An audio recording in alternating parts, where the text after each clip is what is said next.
Oh, so Shalom Aleichem, Erev Tov, good evening to everyone. It's wonderful to have everyone here. Baruch Hashem, everyone alive and well and healthy, and those that are not yet healthy, they should be healthy. Teichef from Yad Mamash immediately now. We mentioned that the portion of Balak is the most miraculous portion in regard to the fact that even the prophetic visions of Moshe Rabbeinu did not or were not revealed in the entire Chamisha Chumshei Torah, like the prophecy of Bilam. This is a prophecy which is incredible, and the prophecy of Bilam is telling us not about the Geula, not about the redemption, not what's going to be at the time of the redemption. Like we said before, the Arei Miklat, the cities of refuge that are going to be added, and the Tchias HaMesim that we learned from Oz Yashim Moshe Uvnei Israel, Oz in the future tense. Here, Bilam comes and prophesies about the two tkufos, the two eras of Moshiach. One is Moshiach in the times of David HaMelech, and one, last but not least, the main part of Moshiach is being revealed here and now with us. And this is the concept of the Rebbe Shlita Melech Ha'Moshiach. And this is not mentioned anywhere by Moshe Rabbeinu. In the Chamisha Chumshei Torah, the Rambam, Rav Moshe ben Maimon, the Maimonides brings it as a halacha at the end of the Sefer HaChazaka and Sefer Yad HaChazaka in regard to the laws that pertain to Mashiach and Geula. And this is something that we have to relish. It's not just another parsha in the Torah. It's something very exclusive. It's something that is very overt, that is telling us about the identity of Mashiach himself. And this is the week that we are going to be celebrating also, Be'ezras Hashem, the Chag HaGeula, the celebration of the liberation of the Frierdiker Rebbe, Rav Yosef Yitzchak Schneerson, from his imprisonment. And as he comes and testifies, Loi Oisi Bilvod Goal HaKadosh Baruch Hu, it is not only me that Hashem has redeemed, Kim Kol Ish Yisrael Asher B'Shem Yisrael Yechune, but every single Jew, even a Jew that all his Jewishness sums up to the fact that he's called by the title Jew, hasn't ever had the opportunity to learn, study Torah, doesn't have the knowledge of the observance of the mitzvahs, of the commandments, davening. The only thing he knows is that somehow it was leaked, it was dripped into his mind that his mother was Jewish and his father and his grandmother was Jewish, and so he is also Jewish, or she is also Jewish. And this is what we're talking about. It's also the week in the celebration of the Chag HaGeula. By the way, the Rebbe says that this month, in the past, was considered a very melancholy month, a not happy month, because it's the month that leads into the 17th of Tammuz, the fast of the 17th of Tammuz, and in honor of what happened in the times of the Beis Hamikdash, and afterwards the end of the 3 weeks with the 9th of Av, which is the day of the destruction of the two Basei Mikdash. Once it was a very, very not happy month, but from the time that the Frierdiker Rebbe went and he was liberated in this month, Yud Beis Yud Gimel Tammuz, and the beginning of the liberation, Gimel Tammuz, as we know, this month has received an entirely different air, and it's called Chodesh HaGeula, the month of redemption. Literally exactly as the month of Nisan, the month that we go out of Egypt, the month that we celebrate the holiday of Pesach. So this is what we're talking about. And also, like we mentioned earlier, there is also like a minor happening that occurs. There are people's birthdays. For instance, Rav Yisrael Avram ben Baruch's birthday on Yud Beis Tammuz, and also another birthday on Yud Gimel Tammuz this coming Friday of my own, Baruch Hashem. And so there are many reasons to celebrate, Baruch Hashem, many reasons to be happy. And this is the time. This is the time of the revelation. And we're reading the portion of Balak talking about the revelation of Mashiach, speaking about this is the time that we are living with the times, like we mentioned before, in the name of the Alter Rebbe that we have to live with the portion of the week. And thus, we're going to be telling this story this week about one of the incredible, if I may say, one of the most incredible, amazing miracles that I've heard since the war has broken out. Rahman al-Islam, it should end, and we should have the Geula Shlema of Amitis immediately now. But the miracle that we're going to hear about, it's a mind blower, literally a mind blower. So this past week, I heard there was a person that was giving firsthand testimony in Gaza, however you want to call the place. There is we still have our armed forces, the Tzahal, Tzva Haganah Yisrael is still there. And we have not only infantry, but we also have tanks. And in the tank commanding tent of the tank regiment, the commander himself walked in.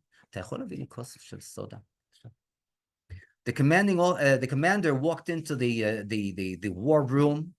All the deputy commanders were sitting around the table, and when he walked in, this commander, he sees that their faces are white, as though Rahman Lisan, as though they saw a Shin Dalet, a ghost.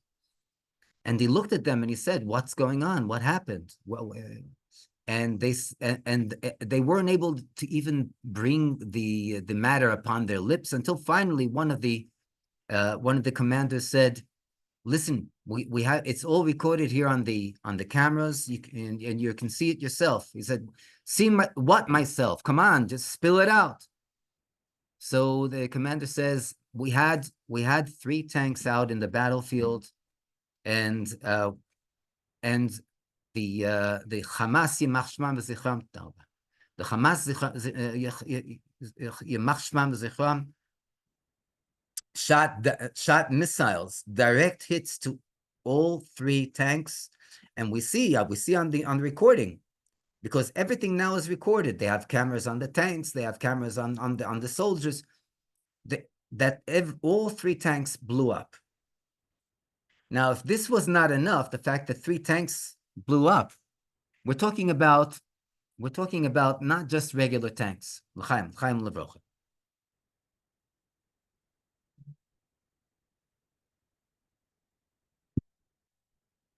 A regular tank usually has 4 soldiers inside. These tanks were the more modern, larger tanks, which had 12 soldiers inside. Make the calculation: 12 soldiers, 3 tanks. We're talking about 36 soldiers. And the commanders that are sitting around the table look at the head commander and they say, where are they going to find the courage and the guts to face the families of these 36 soldiers and tell them that their sons, they died on Kiddush Hashem. They died sanctifying Hashem's name. In the meantime, the head commander, he was like hit by a sledgehammer with this news, and he's looking at the other deputy commanders sitting by the table, and they're looking at him, and no one knows what to say. Until finally, the silence was broken, and there was a call heard by the head commander on his personal phone. He stops, he takes out his phone, and he receives the call. And on the other side, there's a commander of one of the tanks, and he's saying, "Oh, wow, Baruch Hashem, I'm able to contact you." And the commander says, "Who is this?" So he says, "What do you mean, who is this? You don't recognize my voice? I'm the commander of this and this tank." He says, "Where are you talking to me from? From Gan Eden? You're talking to me from heaven?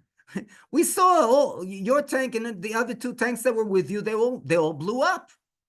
So he says, no, no, no, let me explain. And the commander of the first tank explained as follows. He said that they were out on maneuvers this morning, and suddenly the first tank, the track of the tank got loose, and they couldn't continue, and they had to wait for technicians to come and to fix the track. But in the meantime, since they had to stop, so the commander decided, rather than the soldiers sit in the hot and the stuffy tank, so that he gave everyone, all the soldiers of his tank, permission to get out of the tank and to sit on the side in the shade. Okay? The other two tanks, when they saw that the first tank, the commanding tank, stopped, so they understood that there's something that's holding them up, and they also felt the same way. They said, well, if they can get out of their tank and go in, and breathe fresh air, so the commanders of the other two tanks gave also permission to the other soldiers in those tanks to go out and to breathe fresh air until the first tank was fixed and repaired. And without exaggerating, the last soldier of the last tank got out of the tank and was able to find shelter. Shelter. He didn't know that he was looking for shelter. He was looking for a little shade. And that was the moment that the 3 missiles hit all 3 tanks. All 3 tanks received direct hits. All 3 tanks were blown up to smithereens. But all the 36 soldiers, the 12 soldiers from each of one of the 3 tanks, they were all saved miraculously. There's no doubt, there's no question. When the soldiers returned back to the base, so the commanding officer gathered together all the soldiers, and he said, I'm gathering you here together, not just to go and to give you notifications. I didn't have to go and to gather everyone together to give you notifications. But I'm gathering you here together in order to go and to tell everyone and to publicize the fact that we just had one of the most greatest miracles that the commanding officer, said that I ever knew in history. Such a thing cannot happen by itself. Such a thing cannot happen haphazardly. There was the hand of God, the hand of Hashem, that literally stopped the tanks, had the soldiers go out, and only afterwards the tanks were hit. And he said, I want to tell you, and the majority of the soldiers there were observant soldiers. They're from Hesder yeshivas. He said, I want to tell you that it's only in the merit of your prayers that this miracle happened to us. And we have to understand what it means, the prayers. In the army, the people barely get time to pray. That's the standard. The Shachris, they receive on the clock 30 minutes. If there's Kriyas HaTorah, I think there's another 5 minutes that are added. But this is what they have for Shachris. And then for Mincha Mariv, another few minutes here, a few minutes there, and that's it. But here the commander is acknowledging the fact that the prayers, whatever davening that these soldiers were doing, it's in the schus, in the merit of their davening, that all the soldiers were saved. And this is what he wants to publicize to his own soldiers. And this commanding officer, he's not yet, I don't know, maybe now, but he wasn't yet observant this week. He wasn't, not studying Torah, not yet learning the Torah, not observing mitzvahs yet, not davening. But he knows to say when he sees a miracle, so this is a miracle. Yehi Rotzen, it should be Hashem's will that we should already see the big and the biggest and the best of all miracles. It should be the revelation of the Rebbe Shlita Melech Ha'Moshiach on a good and revealed basis, mitoch simcha v'tuv levav, with happiness and joy of the heart, b'menuchas hanefesh u'menuchas haguf, It should be with tranquility of the mind and the heart, the soul and the body. It should be b'teiv hanir v'nigla, on a revealed basis, on a good and revealed basis. And last but not least, teichef umiyat, mamish, mamish, mamish. Immediately and actually and literally now, mamish. Amen. Yichi Adonenu Moreno v'Rabbeinu Melech Ha'Moshiach Chai v'Kayim Lo'olam Voed. And in honor of my personal birthday, I would like to bless everyone, all the participants of the shir, and all those that will have the opportunity to hear the recording of the shir. I'd like to bless everyone that Hashem should fulfill all your heart's wishes for the good. It should be a year of success.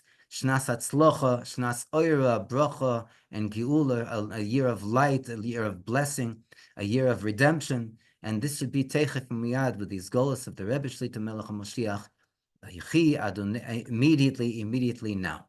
Yichi Adonenu Moreno v'Rabbeinu Melech Ha'Moshiach Chai v'Kayim Le'olam Voed. Amen.